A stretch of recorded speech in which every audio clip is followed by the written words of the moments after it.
Hello and welcome to my YouTube channel, and I can say that because this is my first ever YouTube video. First time recording, first time practicing video editing and uploading to YouTube. So I'm really here just to muck around a little bit, learn a bit of the basics before we get into some good stuff a bit further down the line. My ambition is to bring you guys some beginners content that's focused specifically for beginners who maybe find that they don't always get what they need from other beginners guide content based on my journey, things I wish I'd knew when I first started the game, that sort of thing. So really looking forward to jumping into that, but we will start by creating a brand new survival world here today, just mucking around for a series of episodes, don't know how long for, just enough time for me to find my feet. Don't expect anyone out there to be watching, and that is absolutely fine. This is purely for me to practice, make sure that we're getting better and better before we get you the good stuff, and yeah, just kick off the channel really. So we'll jump straight in. We're going to create a brand new survival world, and we are going to call it New Morphshire. My current world is called Morphshire, of course, on my realm, but other than that, we're going to keep it completely random. Random seed, random everything, no cheats. We're going to put it on hard. Let's have a look, see what we get given. It could land us somewhere terrible. We will see. Okay, so here we are in our brand new survival world. Let's have a little look. Oh, straight off the bat, that looks like a village over there. We've got some wood for trees for wood, even up there. Cave over there, some stone over there, water obviously, sheep. So I'm going to get straight on with getting some of those sheep so that we've got a bed to survive the night. So straight away I'm just kind of having a little look around to work out what's in the area really, just see what resources I can get started with. It's a bit of a shame having to bash this sheep so many times. But we're going to need to get 3 white wool in order to make our bed, or 3 wool of the same colour. Hopefully I can find a few more sheep around here. Let's have a little wander. If need be, we can obviously go to that village. I'm sort of habitually making a bed, really, because I'm just so used to not having a village anywhere near that close. But we will have a little look around. We also, of course, need to get some wood, so maybe we should head that way. Possibly no other sheep. Got chickens, so that's good. We definitely had a baby sheep over there. Grey one over there, but that doesn't help us in our immediate ambition to get a bed. Ah, there's one. Another grey one there. Perhaps we could dye the wool if we need to. I'm sorry. There we go. Right, so let's have a look at this tree. Start getting some wood so we can start making some tools. So day one in Minecraft is kind of a little bit different really to every other day. Some essential things you need to get done really before the night falls. If you manage to get enough wool for a bed, or indeed if you spawn right next to a village and there's a bed right there, it doesn't really matter what you do for the night because you can skip the night. And the night is when things get a little bit dangerous in terms of mobs coming out. So whatever happens, you don't want to be left outside at night. So a bed helps you just skip the night, and you do that in the middle of the open, doesn't matter as long as you get there quick enough. Or alternatively, if you don't find a bed or make a bed, then you'll need to create a little shelter, even if that's just a hole in the wall. You can do some mining through the night or whatever, but the easiest thing is to wait out the night, basically, and then come back out when it's daylight. I hoped we'd find... There he is. Look at that. Perfect. Another little sheep. So we're going to have our bed. So basically no rush for anything else after that. Could have made some tools first, of course, to make this a little bit easier and less torturous for the poor little guy. But that's it. I'm not going to be slaughtering any more animals just yet because we've got what we need. We've got a little bit of food, not a lot, but enough to get us started. And we just want a bit more wood, get some wooden tools, and then we can go and start mining some stone, which is the next big thing that we need.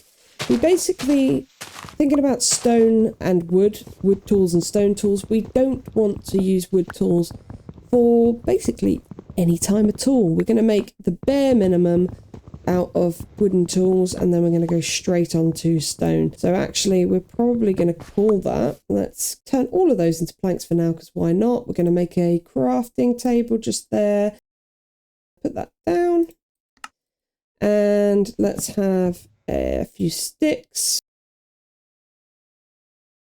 That'll do.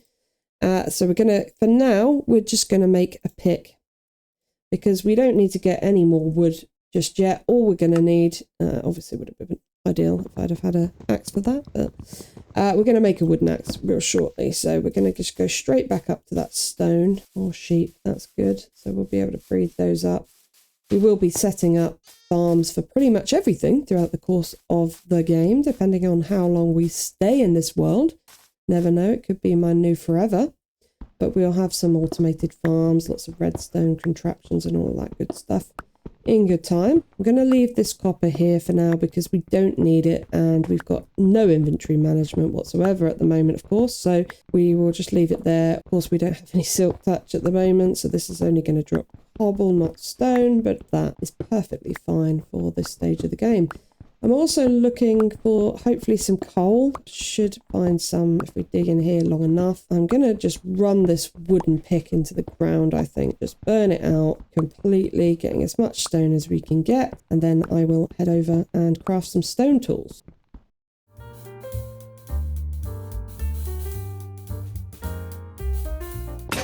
Okay, so we ran that pickaxe completely into the ground and just found some coal, so that's nice. Going to grab all of that stone and make a full set now of stone tools.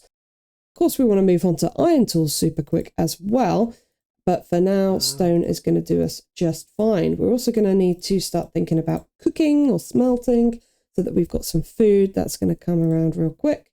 Let's get a stone axe, a stone shovel because we've got plenty of stuff, so no problem there, and a stone sword just to keep us going.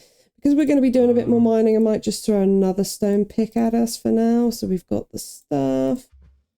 And yeah, I think that'll do us. That's a pretty good start. We're also going to make that furnace, as I said, so that we can start smelting.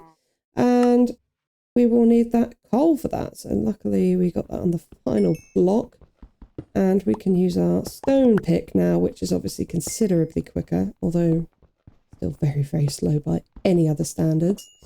Picking up a little bit of XP now, which is obviously the green orbs that are coming out. Loads of it here. This is great. So obviously later in the game we will have fortune pickaxe. So it's very unusual for me to see only one bit of coal dropping per block. But that is the nature of early game, of course. So let's have a look at that. Let's perhaps put our furnace over here. I don't intend to turn this into a base. I know it kind of is starting to look that way, but that's not probably how I'm going to base for this world. I'm probably going to try and build out in the open. I find that every time I start a new world, I dig into a structure a bit like this and I start my base there and I find myself getting limited quite quickly. And I think I'd rather just sort of start a nice new world somewhere. I say that, but that means gathering a lot more resources. So probably I'll end up in a hole just like this. I'm also going to craft a little bit of storage. So there you go already. No sooner have I said that than I'm setting up a mini base without even meaning to. And I'm also going to craft that bed with that wall so that we are set up. And I'm going to put it here. Not like a base. This isn't a base. I know it looks like a base. Really bad base. I'm just putting everything in one space, okay? Not like a base. So let us go and have a little look around. What time of day is it? Where is the sun? Got to be getting on a bit. Fine, there is it? There it is. Ah, okay, fine. So west is over there. Sun is going down. North over there. And it will almost be nighttime. So I don't think we'll go for any little wanders. Just have a look around here. Definitely want to go and have a look over there. Is that potentially a ruined portal, I think? We'll have a look. We want to have a look at that cave. See if there's anything good in there. And just gather a load of resources. And of course, I want to see what's going on over at that village. So I think for now, we're certainly going to sleep and survive our first night. That's always a win. And then we will go for a little wander and get some resources. So it's day 2 in New Morphshire, and we are going to start by really just collecting a few resources, I think. Loads of things to explore, and we're going to get onto that real soon. But what I'm going to do first is run through a few of these stone pickaxes, do a little bit of a time lapse for you while I give you a bit of background as to why I'm here and what my ambition is for this YouTube channel. I've actually only been playing Minecraft for a couple of years. So I started well after the pandemic. It wasn't until middle of 2021. So it's now July 23 and I have therefore only been playing for a couple of years. So when I first started, I found a lot of the resources that were out there in terms of guides, videos were really, really helpful, but made a lot of assumptions about what I knew about the game and most importantly, what I didn't. And I wanted to bring some content that took all those things that I wish I'd known from the beginning and taught them in a way that would help to make that experience in the early days that little bit better, that little bit less frustrating perhaps. I found myself buying loads of books and reading because I'm that kind of person. I really wanted to know everything there was to know about the game, and that was really great for me, but I did that because I didn't find what I was looking for in terms of video content. So I'm hoping I can eventually become that kind of resource for some of you people out there, but time will tell. Okay, so I think it's time we did something a little more interesting, and I think we should head over and explore that village. Might try and stop over there at what I think is a ruined portal and see what that's about. Okay, so on our way to the village, just over there, we've come across this ruined portal, which is what I thought we could see from afar. Just lovely, gives us a bit of a supply to lava. Don't have any iron yet, so can't craft that into a bucket. There should be a chest around here somewhere, but it may be a little bit high risk for us just now with all this lava floating around. So I think this is one to just take note of, very close to where we call home. Not like a base. And come back a little later. Continue on for now towards our first village. And here we are at our first village, and a lovely little village it is as well. Little baby there. So what we're going to want to do is, this is clearly quite a well populated village. I can see 5 or 6 villages already. So we want to start lighting this up at the earliest convenience. We are, of course, going to want to trap some of these villagers inside their houses so that they don't become, well, so they don't go extinct. We're going to need those to breed up a little bit later. But for now, I'm just going to throw a few torches around. I haven't got an awful lot, actually. Lovely, got a brewing stand there. We'll leave that for the villagers for now. And just going to have a quick look around here, see if we can find anything decent. What have we got here?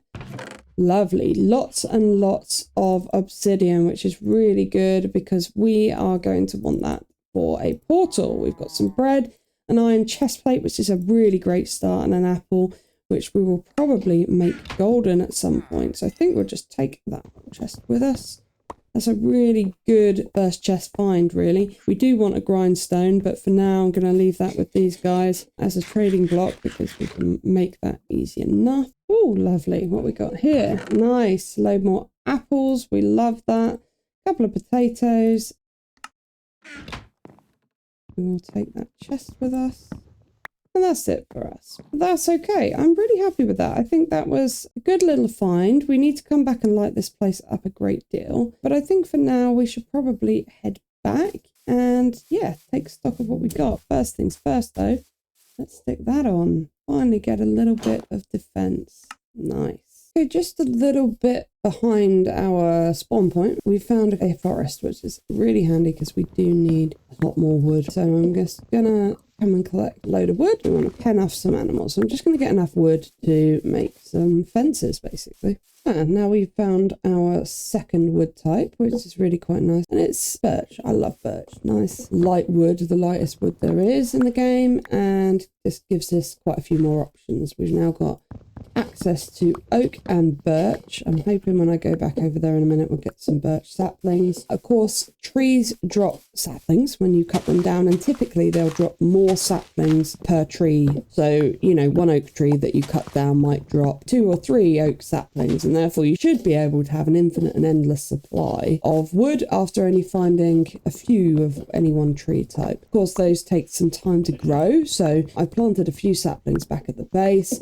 And I'm going to grab as much of this good stuff for now as we can so that we're not limited in the short term. But I'll definitely be looking out for the saplings so that we can go back and start our own kind of mini infinite forest until later in the game when we can actually put in some automated wood farms, because they are my favourite for making it much easier to get wood basically on demand. So we've just gone out and we've collected a load of wood. We found our first birch, we found a load more oak, and also importantly the saplings for those, so we can start growing those back near our starter location. We are starting to have a bit of a problem with food. Now I've got a load of apples, but I try not to use those if I can help it, because I know that in the mid game I'm going to benefit from those a lot in terms of making golden apples for villager curing and even staying some of the horses around here. But for now, I would like now to start to get some of these animals. Luckily, animals are abundant around here. So are zombies. This is the second night in a row we've had an armoured zombie. So these zombies will spawn at night, of course, and will evaporate in the morning. They will burn up under the sun unless they are wearing a helmet, in which case, of course, they're protected from the sun. So that one obviously had a chainmail armour. So yeah, animals are abundant around here, and that is a blessing because we are limited on food, and we definitely need to start thinking about setting up some renewable food sources near our base. You can see now that I've gone down to 6 hunger points, which is essentially 3 of those drumsticks on the bar there that I can't sprint. You'll have to just trust me. I'm pressing the sprint button and I'm not sprinting because you can't when you've only got 6 hunger points. So I need to get some food in me. I'm going to start by cooking up these 2 potatoes. Obviously, I could be chopping down some more of these animals around here for some meat. And I certainly will be doing that, but I don't want to take any of those away just yet because we need to pen them up and start breeding them basically so that we've got them renewable. I don't want to start taking the animals from around here and then find I've got none left to breed. So we'll take a couple of these baked potatoes, which are a pretty good food source. We will be planting our saplings in a little while.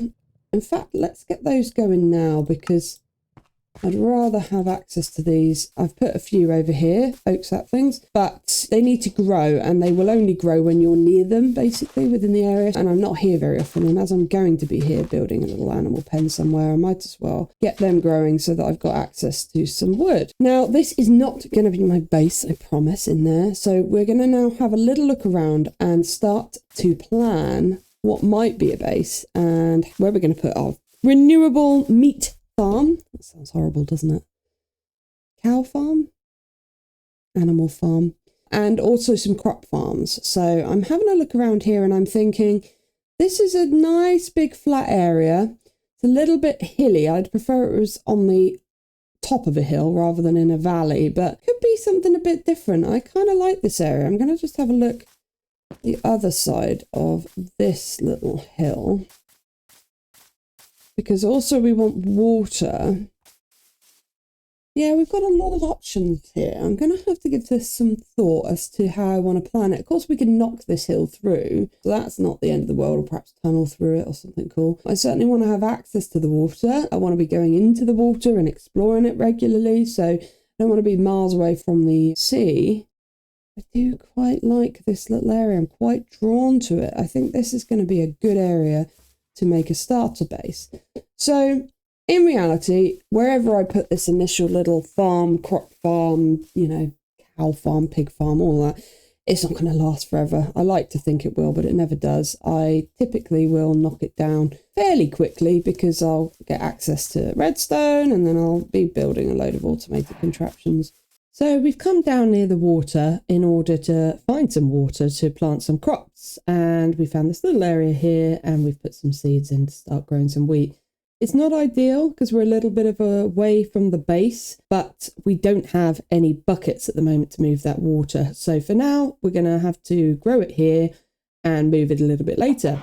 Also found some seeds, of course, and this little guy is interested in them, so I'm hoping to take him back with me. Potentially might find some more on the way because we of course need at least 2 in order to breed. So I'm going to bring him back and hopefully pen him up ready to breed. So we managed to find 3 in total on our journey. They're being a pickle, trying to get them in here, but there we go, lovely. Shut them in, close the gate, and we got 2 seeds, so we're going to breed those together. They'll enter love mode and they will produce a little baby. There it is. Lovely. So I'm not going to slaughter any of these guys just yet. Do need food pretty quickly, but I want to get a few more bred up before I start feeding on them. So for now, we will leave them there. And there we have our first tiny little pen. So you may think I've done a bit of redesigning here, but no. We in fact were hit by our first creeper blast, which was only a matter of time. In fact, there were two back to back. The first one I survived, the second one took me out. I went AFK for about 10 seconds. And as you can see, our base, that's not a base, is really taking a bit of a hit. So I think we need to prioritize building a base. And that I think will be the focus for the next episode. Good news was that got all my stuff back. And also there was a wandering trader involved in that blast. So we managed to get ourselves 2 leads there from the wandering trader's llamas. So not all bad. And we didn't have any experience levels really to lose. So all good. But as a creeper that's morphed into a human, I can't help but be a little bit disappointed that they've targeted me like this. I guess creepers aren't choosy. They will come and explode next to anyone, even half creepers. Well, that's about all for episode 1. We've managed to create our new world, have a little wander, find our first village, which is super close. We've also found our first ruined portal, which is nice. We started a sort of mini temporary base, which has clearly been completely destroyed by creepers. So the priority for episode 2 will absolutely be in building our first starter base, having somewhere safe we can call home. We got our first chicken coop, so we're going to have some renewable food real soon, as well as a bit of a crop resource over there as well. So please do come back and tune in for episode 2. If you enjoyed this video in any small way, please do drop a like and consider subscribing. As a brand new channel, it means the absolute world and helps me out a great deal. Otherwise, I really look forward to seeing you in the next one. So for now, Morph out.